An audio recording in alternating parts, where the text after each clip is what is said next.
সম্পাদক আবুদের বিশ্ব সাহেবকে।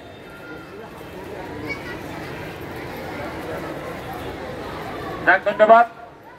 এখন বক্তব্য রাখার জন্য অনুরোধ করছে সীতাকুণ্ড উপজেলা বিএনপির সম্মানিত আহ্বায়ক ডাক্তার কমল প্রতাপ সাহেবকে। জাতির শ্রেষ্ঠ সন্তান বীর মুক্তিযোদ্ধা সীতাকুণ্ড পৌরসভা থেকে বারবার নির্বাচিত মেয়র, আমাদের সকলের পরিচিত অবসরপ্রাপ্ত নায়ক শফিক আলম সাহেব এর জানাজা উপস্থিত, সম্মানিত উপস্থিতি, বিভিন্ন ওনার আত্মীয় স্বজন, ভাড়া প্রতিবেশী, গ্রামবাসী, দূর দূরান্ত থেকে আগত মেহমানবৃন্দ, বিভিন্ন রাজনৈতিক নেতা এবং অন্যান্য নেতৃবৃন্দ এবং সম্মানিত উপস্থিতি, সবাইকে আমি বাংলাদেশ জাতীয়তাবাদী দল বিএনপি অঙ্গ সংগঠনের পক্ষ থেকে আন্তরিক শুভেচ্ছা অভিনন্দন জানাচ্ছি। সাথে সাথে আমি বলতে চাই, নায়ক ছবি একজন পরিচ্ছন্ন রাজনীতিবিদ ছিলেন। ওনার অফিসে আমাদের একটা অফিস ছিল, স্টেট ফর পজিটিভ ডেভেলপমেন্ট, ওখানে আমি দায়িত্বে ছিলাম।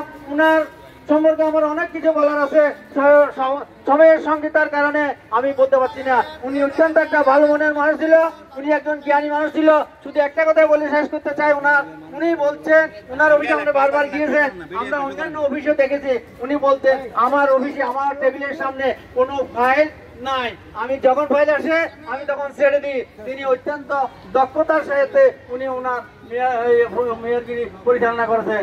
আমি আর বিশেষ কথা না বলে আমি আমার বাংলাদেশ জাতীয়তাবাদী দল বিএনপি অঙ্গ সংগঠনের পক্ষ থেকে, আমাদের প্রিয় নেতা অধ্যাপক আসলাম চৌধুরীর পক্ষ থেকে ওনার আত্মার মাগফিরাত কামনা করছি এবং সাথে সাথে মহান আল্লাহ রাব্বুল আলামিনকে বলে ওনাকে যত জান্নাতুল ফেরদৌস নসিব করে এই আশা ব্যক্ত করে সবাইকে ধন্যবাদ জানিয়ে আমি আমার বক্তব্য শেষ করছি। আসসালামু আলাইকুম।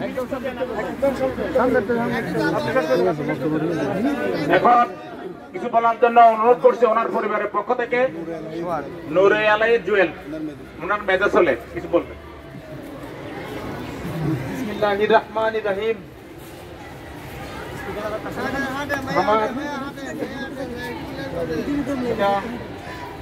মোহাম্মদ শফিউল আলম 1988 সাল থেকে দীর্ঘদিন ধরে জনপ্রতিনিধি হিসেবে কাজ করে আসছেন।